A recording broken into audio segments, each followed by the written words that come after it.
નમસ્કાર વિદ્યાર્થી મિત્રો, હું ઝાલા ભાવનાબા ન્યૂ ઓમ શાંતિ સ્કૂલ મોરબી ઓનલાઈન એજ્યુકેશનમાં આજે તમારું હાર્દિક સ્વાગત કરું છું. આજે આપણે કક્ષા 8 વિષય હિન્દી, જેમાં ઇકાઈ 6 ભરત, જેના લેખક છે રાજા લક્ષ્મણ સિંહ, તે પાઠ વિશે આજે આપણે થોડો અભ્યાસ કરીશું. આ પાઠ એક નાટક પ્રકારનો પાઠ છે, જેમાં આપણે આજે સૌપ્રથમ લેખકનો પરિચય મેળવી લઈએ. તો રાજા લક્ષ્મણસિંહનો જન્મ 1926 में आगरा में जन्मे राजा लक्ष्मण सिंह हिंदी, संस्कृत, अंग्रेजी, फारसी, बंगला और अरबी भाषा भली भांति जानते थे. उनकी अनेक पुस्तकों का अंग्रेजी और हिंदी में अनुवाद हुआ है. कालिदास के अभिज्ञान शाकुंतलम, मेघदूत और रघुवंश के हिंदी अनुवाद पर इन्हें पुरस्कार दिया गया था. कालिदास द्वारा लिखित मूल नाटक अभिज्ञान शाकुंतलम का हिंदी में अनुवाद राजा लक्ष्मण सिंह ने किया था. प्रस्तुत पाठ उसी नाटक का एक अंश है. अब पाठ में क्या आता है, तो ऋषि कण्व के आश्रम में शकुंतला का पुत्र भरत एक सिंह शावक के साथ खेल रहा है. आश्रम में रहने वाली 2 तपस्विनियां बालक को रोकने का प्रयत्न कर रही है. राजा दुष्यंत छुपकर इस मनोहर दृश्य का आनंद ले रहे हैं. बालक के प्रति सहज आकर्षण से वे रोमांचित है. उससे रहा नहीं गया और वे बालक के पास पहुंच गई. उसे गोद में उठाकर प्यार किया. वे सोचने लगे, काश यह बालक मेरा पुत्र होता.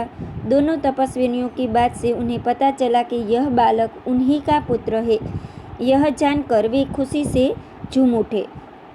अब उनके पात्र है बालक यानी कि भरत, राजा यानी कि दुष्यंत, तपस्विनी है पहली और तपस्विनी है दूसरी. अब मंच की ओर दृश्य है. एक बालक सिंह के बच्चे को घसीटते हुए लाता है और 2 तपस्विनियां उसे रोकती हुई आती है. राजा दुष्यंत पेड़ की ओट से उन्हें देख रहे हैं. અહીંયા ચિત્ર આપ્યું છે કે પેલો બાળક છે એ સિંહના બચ્ચાને ઘસેડતો લાવે છે અને 2 તપસ્વીની છે જે તેને રોકવા માટે પ્રયત્ન કરે છે, જ્યારે વૃક્ષના ઝાડની પાછળથી રાજા દુષ્યંત આ બધું જોઈ રહ્યા છે. पहली तपस्विनी कहती है, ए हठीले बालक, तू इन वन के पशुओं को क्यों सताता है? हम तो इन पशुओं को बाल बच्चों के समान रखती है.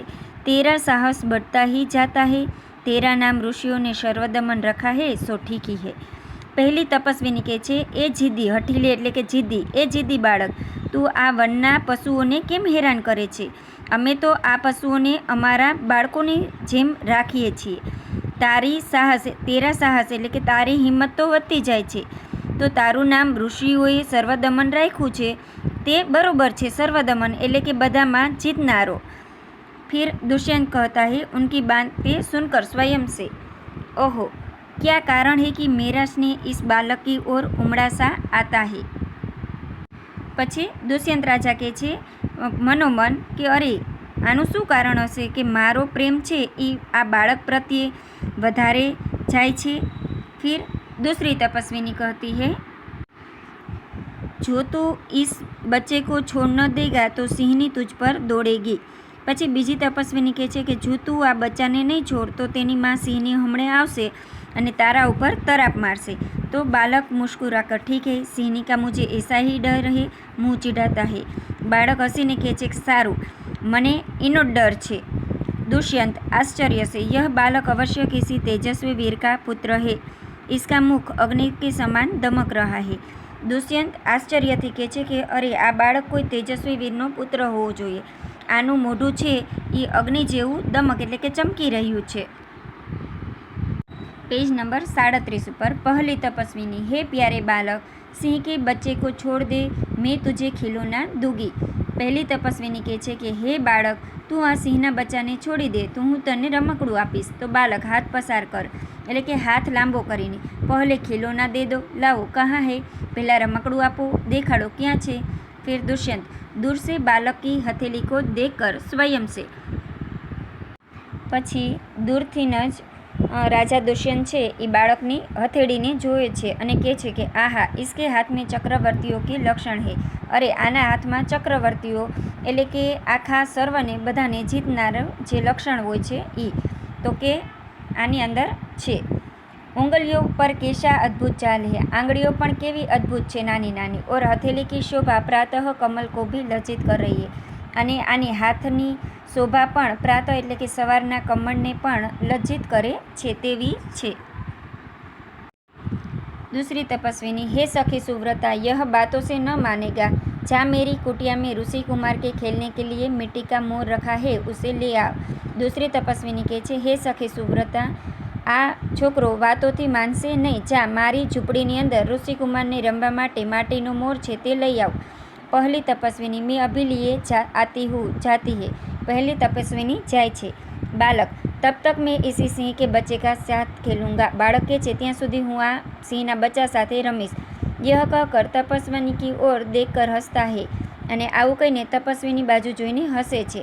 दुष्यंत, आप ही आप, यह सुंदर बालक से खेलने को मेरा मन कैसा ललचाता है। પોતે મનમાં જ કહે છે કે અરે આ સુંદર બાળક સાથે રમવા માટે મારું મન કેમ લલચાય છે।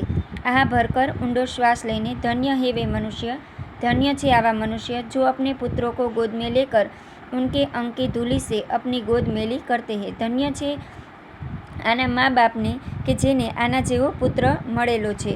और पुत्रों के मुख अकारण हंसी से खुलकर उज्ज्वल दांतों की शोभा देखता तुतले वचन बोलते हैं, અને બાળકનું મુખ પણ કેવું સુંદર મજાનું છે, એના દાંત પણ નાના નાના હોય છે અને પોતે તોતળું વચન બોલતો હોય છે।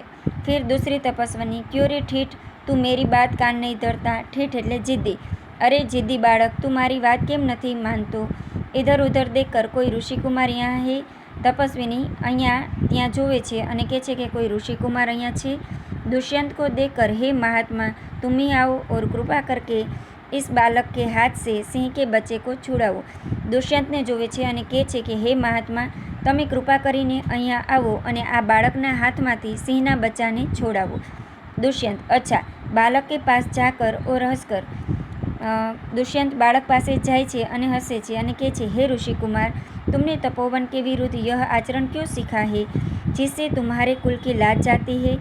બાળક પાસે જઈને કહે છે કે હે ઋષિ કુમાર, તમે આ તપોવનના વિરુદ્ધ આવું આચરણ કેમ કરેલું છે, જેથી કરીને તમારા કુળની લાજ જાય। यह तो कोई अच्छी बात नहीं, આ કોઈ સારી વાત કહેવાય નહીં। बच्चे ने सिंह के बच्चे को छोड़ दिया। બાળકે આ વાત સાંભળીને તરત જ સિંહના બચ્ચાને છોડી દે છે। તો વિદ્યાર્થી મિત્રો, અહીંયા સુધીનું તમને સમજાઈ ગયું હશે। આગળનો અભ્યાસ આપણે પછીના લેક્ચરમાં કરીશું। Thank you.